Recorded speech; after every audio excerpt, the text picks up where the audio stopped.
اهلا وسهلا بيكم في قناتي الطبخ للجميع. النهارده هنعمل ممبار. ممبار كله ني في ني، مش بنسبك له يعني. اول حاجه المكونات، اول حاجه معانا بصل. هنحط كل حاجه بقى ايه مع بعض واحنا على طول كده. بصل، ونشوف المكونات برضو مع بعض. وكمان طماطم، عايزه تقطعيها براحتك، عايزه تضربيها في الخلاط كده براحتك، اللي انت عايزاه. فلفل حراق متقطع، وخضرة. مش هنحط دي كلها، نحط شوية ونشوف لو عايزة تاني. وبعدين الرز طبعا. بسم الله الرحمن الرحيم. وكمان معانا الزيت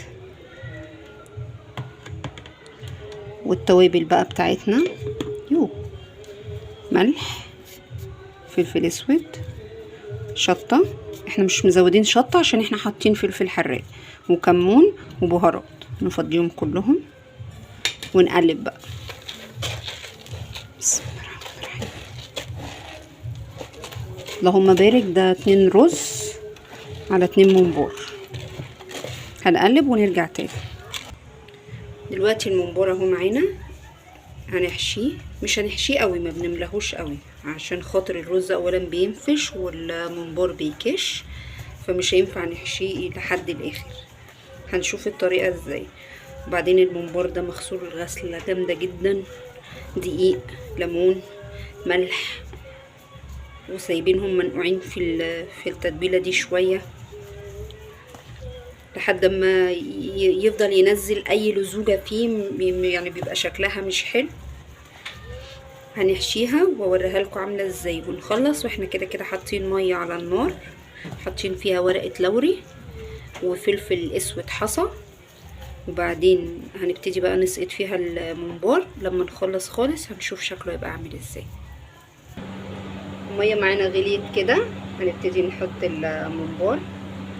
انا جايباه بس بره المطبخ عشان نشوف شكله اهو. بنسقطه كده. ده بيبقى مفروض بالشكل ده كده اهو، كده كده بالمنظر ده. هنكمل الطريقه كلها ونشوف بقى في الباكيتنج في الاخر. ده شكل الممبار بتاعنا بعد ما خلص. احنا مش هنحمره ليه؟ لان هو رايح كده لاصحابه، هيروح بالمنظر ده. هم هيحمروه بمعرفتهم. اللهم بارك.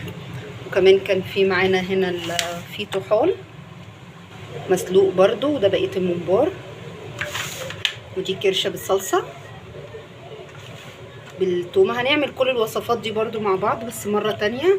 وهنا ديت لحمه راس بالخضار.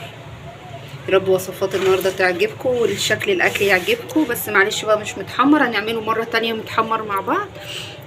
واشوفكم في فيديو تاني. السلام عليكم ورحمه الله.